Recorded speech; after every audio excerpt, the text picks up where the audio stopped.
Hello, everyone. We're here with the beautiful Collier Ma, who I'm so excited to be talking to. She is just a wealth of knowledge, and I have learned so much from her with the unique process that she has led me through multiple times, which is the mindful writing process.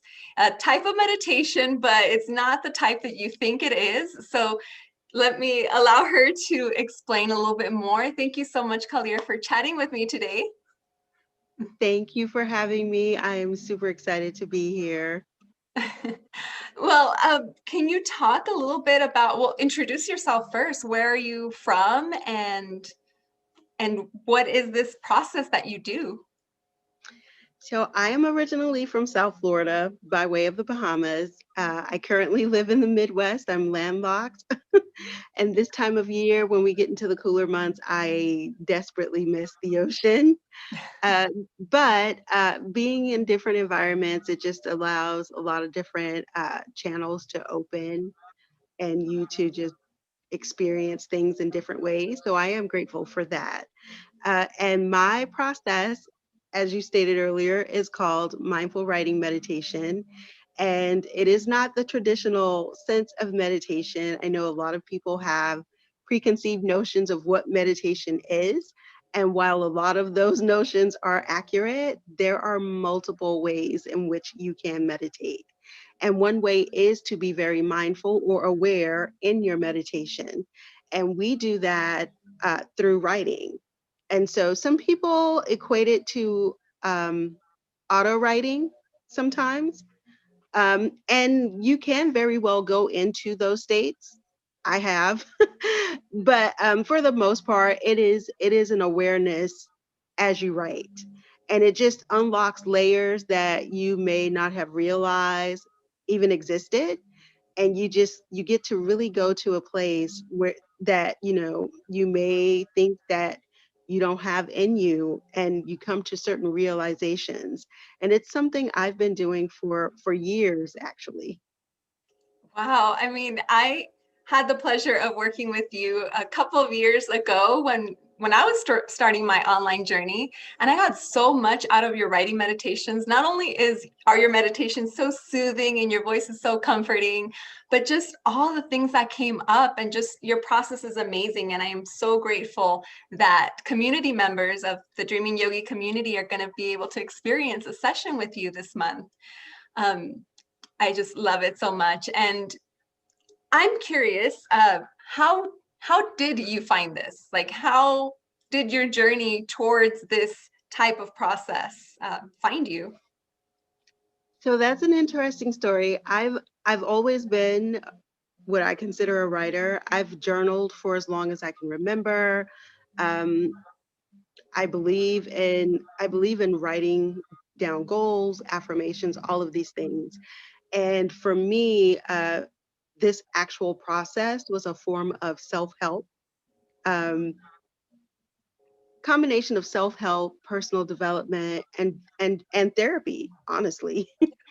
And so this started in my mid-teens, and it's something that I didn't do consistently, but it was something that over the years I found myself constantly returning to, and it's always helped me to propel myself forward. Wow, I love that you just kind of found it and all the things that come from it. You're kind of like unraveling, right? Things in your unconscious and wow, like yeah, I can talk to you all day about this. So if there's a brand new beginner, right, to this, and it's like, what is this? I know you explain a little bit about it, but do you have like a tip for somebody who has no idea how to even start meditating in the traditional, non-traditional sense and really struggles to sit down quietly? Because that's one of the preconceived notions, right? That you have to sit for hours, clear your mind. But the whole point of meditation is that you have so much in your mind, and that's why people are meditating, right? So we kind of have to come back full circle. What tip would you give a beginner? So the tips that I have for beginners is to abandon all your preconceived notions. That's the first It's a thing. great one. I think a lot of times what happens, and if I think there are quite a few people who do this, we kind of enter into new things with a certain expectation. Yeah. And so it will either set us up for overwhelm or disappointment. Right. So the first tip I always give is to abandon any preconceived notions, forget what you know or what you think you know about it, because the truth of it is there are so many aspects and we are all unique, right, in and of ourselves. And so because of that uniqueness, different practices work in different ways. And so if you go in completely open, you'll get exactly what it is you need to get from this practice. The other tip I would share is to allow yourself to be completely open and vulnerable with yourself. And that's really important because we are at an age now where we don't realize how much we self-delude ourselves, right? And so we're somewhat in states of denial. And because we operate in this desire to be picture perfect or ideal, we deny ourselves our truth, basically. And so that's always my second tip. Just allow yourself to go to those places, acknowledge those places, right? Because every emotion is valid. And sometimes these practices bring up things that you didn't realize you buried or you thought you had long buried and overcome. And sometimes that residual energy surfaces or resurfaces because something within that space still needs to be addressed and healed. And that's what this is about. It's about awareness, bringing awareness to whole self, every aspect of self, and then going through those necessary acknowledgments of those aspects, no matter how flawed we may think they are, right?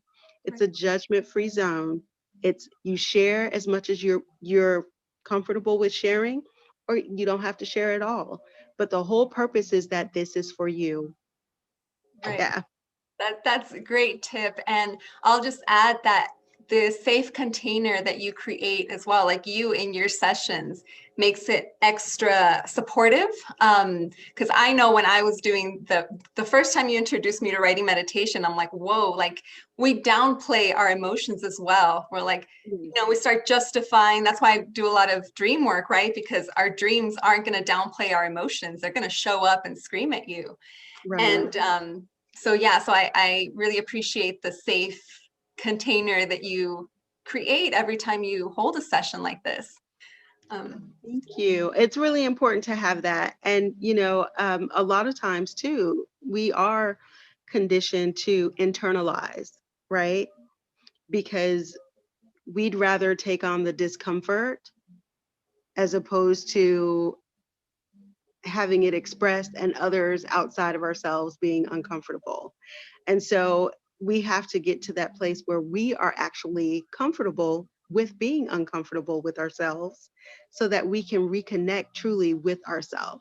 And that's really what this is all about. We don't realize how much we are disconnected, you know, and we try to figure out why isn't, this working out the way I thought it would, because there's a disconnect and everything has to be in full alignment and full agreement in order to go forward. So that's what we arrive at through this practice. Very, very well said. Like I wish I could just write down everything that you said. It's so like poetic as well. Thank And you. now that I mentioned dreams, I remember you were one of my dream interpretation students way back Yeah. in the day in my first round. Um, how would you apply that since you know like about dream interpretation now? Is there a way that you would apply your dreams to this process? Like maybe just like a little teaser. I actually have. So one of the things that I am actually adamant about, I keep a notepad and a pen bedside to write down dreams when I first wake. And so I revisit those quite regularly. And I have, oh my gosh, I think I have dreams as far back as six years that I've captured. And so the importance of that is there are always messages in your dreams, right? And it may not be in the exact literal sense that people see death in dreams and they're like, oh my gosh, I'm gonna die. And Right. that's not what that means. It could very well be that an aspect of self has to fall away, right? In order for a new aspect of self to emerge. It could be so many other things. But if you tie, what I've been doing is I keep a journal of my dreams. I go through whatever I'm led to meditate on through my writing practice, and I find the parallels, right? And the similarities and just those subtle nuances, and then things will suddenly start to click and you're like, oh, well, that's what that meant. And so what it does for me is it actually gives me validation, right? And then the beauty of that is it reinforces the fact that yes, we need to know that we are all intuitive and we should trust that intuition. And that's what it really does for me. Yeah, I love that. That is beautiful. I don't know if you anybody heard something like foul or something out here. But yeah, I love that. And the way in how you use your meditation practice, which is in mindful writing, and what you know now about dream work as well, this is also going to help retain that information. I always get questions if I don't remember my dreams, but I want to. And that is key, right? If you're writing it, you are telling your brain, hey, this is something to retain information on. So I love that. Thank you for sharing all of those beautiful tips. One thing that I've been asking everybody that I love this question, what would you tell a previous version of yourself? Like what advice would you give Collier from a couple years back? Be unapologetically you. Trust that the gifts you are given for divine reason, and be confident in your intuition, because those are things that we truly do not. We second guess ourselves. We look to everyone outside of ourselves for confirmation and validation of ourselves. And it's like all the confirmation, all the validation you need is right within you.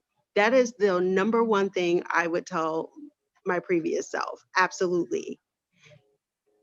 Yeah, that's great. That's an amazing thing to share and end on because like you said, we seek that validation and in everything, like even in the dreams. That's why I tell people don't look at the books. That's why I teach people to interpret them themselves. Yes. Everybody's different and we just need that extra confidence to tune in. And I love that your writing meditation helps you really dial it in and speak from within your heart. So thank you for sharing that. Thank you.